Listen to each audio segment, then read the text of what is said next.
دل زندہ رہتا ہے۔ تاجدار مدینہ قلب و سینہ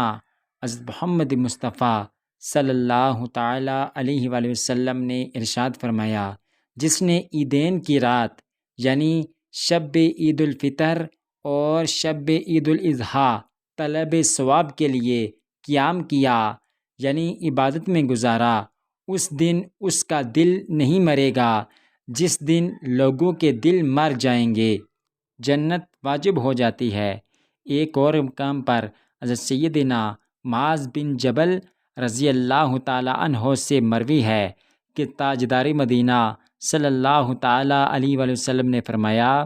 جو 5 راتوں میں شب بیداری کرتا ہے یعنی جاگ کر عبادت میں گزارتا ہے، اس کے لیے جنت واجب ہو جاتی ہے۔ نمبر 1، ذوالحجہ کی 8، 9 اور 10 رات،